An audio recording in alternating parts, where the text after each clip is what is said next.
Isn't it contradictory to say Islam toxic yet followers are lovely, like terrorism is toxic but terrorists are lovely?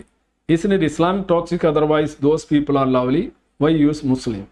No, Islam is a software. It's not people. It's not individuals. It's not only an idea. That's a venomous idea. An idea. ആ idea എന്ന് പറഞ്ഞാൽ something like ഒരു കമ്പ്യൂട്ടറിൽ നിങ്ങൾ operate ചെയ്യുന്ന OS എന്ന് പറഞ്ഞാൽ, ഞാൻ ഈ ഉദാഹരണങ്ങൾ എത്രയോ വർഷങ്ങളായിട്ട് പറഞ്ഞുകൊണ്ടിരിക്കുന്നത്. നിങ്ങളൊരു ലാപ്ടോപ്പ് വാങ്ങിക്കുന്നു, അതിനകത്ത് ഏത് OS ആണ് ഇടുന്നത് എന്നുള്ളതാണ്. നിങ്ങൾ ലിനക്സ് ആണോ ഇടുന്നത്, വിൻഡോസ് ആണോ ഇടുന്നത്, അത് തന്നെ അതിൻ്റെ സ്വഭാവത്തെയും നിങ്ങൾ ക്ലിക്ക് ചെയ്യേണ്ടുന്ന രീതികളെ എല്ലാം ബാധിക്കുമല്ലോ. ഞാനൊരു ഉദാഹരണം പറഞ്ഞതേ ഉള്ളൂ. അതുപോലെ തന്നെ നിങ്ങൾ ഏത് ആശയമാണ്, നിങ്ങൾ നല്ല മനുഷ്യനാണ്, നിങ്ങൾ തമിഴ്നാട്ടിൽ ജനിക്കുന്നു, നിങ്ങൾ DMK കാരനാവുന്നു, തമിഴാണ് ഏറ്റവും ഭയങ്കരം എന്ന് പറയുന്നത്. കേരളത്തിൽ ജനിക്കുന്നു, മലയാളമാണ് ഏറ്റവും, അങ്ങനെ പറയുന്നൊരു കുറവാണ്, എന്നാലും ഞാൻ പറയാൻ സാധ്യതയില്ല, താരതമ്യേന. നിങ്ങൾ വേറെ ചെയ്യുന്നു, വേറൊരു ജാതിയിൽ ജനിക്കുന്നു, ഇപ്പോൾ ഉദാഹരണമായിട്ട് പറഞ്ഞില്ല, നിങ്ങൾ ഇന്ത്യയിൽ ജനിച്ച് നാസ്തീനായ ദൈവത്തിൽ തന്നെ പറയുന്ന ഒരു വാചകം നിങ്ങൾ ശ്രദ്ധിച്ചിട്ടുണ്ട്. നിങ്ങൾ ഇന്ത്യയിലാണ് ജനിച്ചിരുന്നെങ്കിൽ probably you could be a Hindu, ഇസ്രയേലാണെങ്കിൽ ഒരു ജൂതൻ, അമേരിക്കയിലാണെങ്കിൽ ഒരു ക്രിസ്ത്യാനി ആകാം, അല്ലേ? നിങ്ങൾ എവിടെ ജനിക്കുന്നു എന്നുള്ളതാണ് നിങ്ങൾക്ക് കിട്ടുന്ന സോഫ്റ്റ്വെയർ, നിങ്ങൾ ഇൻസ്റ്റാൾ ചെയ്യുന്ന സോഫ്റ്റ്വെയർ. അപ്പോൾ ഈ വ്യക്തി എന്ന് പറയുന്നത് എവിടെയാണോ നിങ്ങൾ സംസാരിക്കുന്ന ഭാഷ, നിങ്ങൾ ചൈനയിലാണെങ്കിൽ നിങ്ങൾ പാമ്പിനെ കിട്ടാനായിട്ട് അല്ലെങ്കിൽ പാറ്റയും പുഴുവിനെയൊക്കെ നിങ്ങൾ തിന്നും. ഇന്ത്യൻ കുട്ടിയായിട്ട് ജനിച്ചു കഴിഞ്ഞാൽ നിങ്ങളത് കാണുമ്പോൾ ഓടും. ഇതാണ് ഈ അത് പല രീതിയിലാണ് സോഫ്റ്റ്വെയർ ഏത് ഘട്ടത്തിൽ തരുന്നു, നിങ്ങളുടെ ഇഷ്ടാനിഷ്ടങ്ങളെല്ലാം രൂപം കൊള്ളുന്നത് എങ്ങനെയാണ്.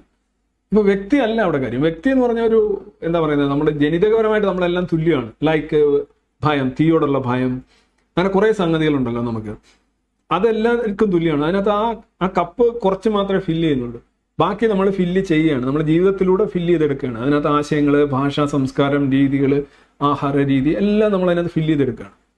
അപ്പോൾ ഈ കപ്പിനെ നമ്മൾ കുറ്റം പറയുമോ, അതോ കപ്പിൽ ഇരിക്കുന്ന, ഇപ്പൊ കപ്പിൽ ചായ ഒഴിച്ച് കുടിക്കുകയാണെന്നുണ്ടെങ്കിൽ നിങ്ങൾക്ക് കുഴപ്പമില്ല, നിങ്ങൾ വീര്യവാനായിട്ട് ലൈവ് ചെയ്യും. ആ സമയം ഇതിനകത്ത് ഒഴിക്കുന്ന വിഷമാണെങ്കിലോ, അപ്പോൾ കുഴപ്പം കപ്പിനാണോ? അല്ല, ഇതിനകത്ത് എന്താണോ ഒഴിക്കുന്നത് എന്നുള്ളതാണ്. അപ്പോൾ നിങ്ങൾക്ക് മനസ്സിലായെന്ന് തോന്നുന്നു, വ്യക്തികളെല്ലാം തുല്യരാണ്, കപ്പെല്ലാം തുല്യരാണ്. ഞാൻ കപ്പ് ഇന്നാനിമേറ്റ് ആണെങ്കിലും കാര്യം മനസ്സിലാവാൻ വേണ്ടി ഞാൻ പറഞ്ഞതേ ഉള്ളൂ. അതുമാണ് ലവ്ലി എന്ന് പറഞ്ഞാൽ, മുസ്ലിംസ് ആർ ലവ്ലി എന്ന് പറഞ്ഞാൽ Hindus R lovely, Muslims R lovely, Christians R lovely, Jains R lovely, എല്ലാവരും ലവ്ലി തന്നെയാണ്.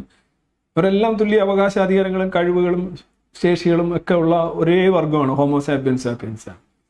അതിനകത്ത് യാതൊരു തർക്കവുമില്ല. അതാണ് മനുഷ്യനെ അംഗീകരിക്കുക, മനുഷ്യനെ ബഹുമാനിക്കുന്നതിലും തെറ്റില്ല. ഇത്രയും നല്ലൊരു കോമ്പിനേഷനുള്ള ഒരു ഇതിന് എല്ലാ ജീവികളെയോടും നമ്മൾ സ്നേഹവും ദയയും കാണിക്കുന്നതോടൊപ്പം തന്നെ മനുഷ്യനെയും അങ്ങനെ തന്നെ കാണും. ഇവിടെ ചില ആൾക്കാർ പറയും മാൻ മരിക്കുമ്പോൾ മാത്രം കേസെടുക്കുന്നു, എന്നാൽ അതൊരു മനുഷ്യനായിട്ടുള്ള മാനാണെങ്കിൽ ഇല്ല എന്ന് പറയുന്നത്, അതിനകത്തൊന്നും എനിക്ക് യോജിപ്പില്ല. അപ്പൊ അതാണ് എൻ്റെ കാര്യം. ടെററിസം ടോക്സിക് ആണ്, ടെററിസ്റ്റുകൾ ടോക്സിക് ആകണമെന്നില്ല. ഞാൻ പറയാം, ഹമാസിന്റെ ഫൗണ്ടർ ആയിട്ടുള്ള ഒരാളുടെ മകൻ ഹമാസിൽ വർക്ക് ചെയ്തിരുന്ന ഒരാളാണ് ഇപ്പൊ ഹമാസിനെതിരെ സംസാരിച്ചുകൊണ്ട് നടക്കുന്നത്. അപ്പൊ നമ്മൾ പറയും, ഈ ഹമാസിലായിരുന്നപ്പോൾ തന്നെ ഇതൊരിക്കലും ഈ സാധനം പിന്നൂരി കളയാൻ പറ്റുന്നില്ല എന്ന് പറഞ്ഞാൽ അവനെ അപ്പോഴേ തട്ടിയിരുന്നെങ്കിൽ എങ്ങനെ ഉണ്ടാവും? എല്ലാവർക്കും അങ്ങനെ അവസരം കൊടുക്കണമെന്നല്ല ഞാൻ പറയുന്നത്. അങ്ങനെ കൊടുക്കാൻ ചിലപ്പോൾ സാധിക്കില്ല, അപകടം, മറ്റ് പ്രശ്നങ്ങളൊക്കെ. പക്ഷെ വ്യക്തിക്ക് മാറാമെന്നാണ് അതിൻ്റെ അർത്ഥം. അതുകൊണ്ടാണ് എക്സ് മുസ്ലിംസ് ഉണ്ടാകുന്നത്. അങ്ങനെ അല്ലെന്നുണ്ടെങ്കിൽ എക്സ് മുസ്ലിംസ് അല്ലെങ്കിൽ ഇസ്ലാമിൽ നിന്ന് പുറത്തു വരുന്ന ആളുകൾ, ഇസ്ലാമിൽ നിന്ന് പുറത്തു വരുന്ന നാസ്തികർ ഉണ്ടാവുന്നത് എങ്ങനെയാണ്? ഞാൻ പറഞ്ഞാൽ ശരിയായതുകൊണ്ടാ. നിങ്ങൾ പറഞ്ഞാൽ ശരിയെങ്കിൽ ഒരിക്കലും ഉണ്ടാവില്ലല്ലോ. ഇസ്ലാം ടോക്സിക് ആണെങ്കിൽ ആ വ്യക്തികളും ടോക്സിക് ആവുമല്ലോ. വ്യക്തികൾ ടോക്സിക് ആണെങ്കിൽ അവർക്ക് ഒരിക്കലും അതിനകത്തുനിന്ന് ഒരു മോചനം ഉണ്ടാവില്ലല്ലോ. Take note the point Chacko.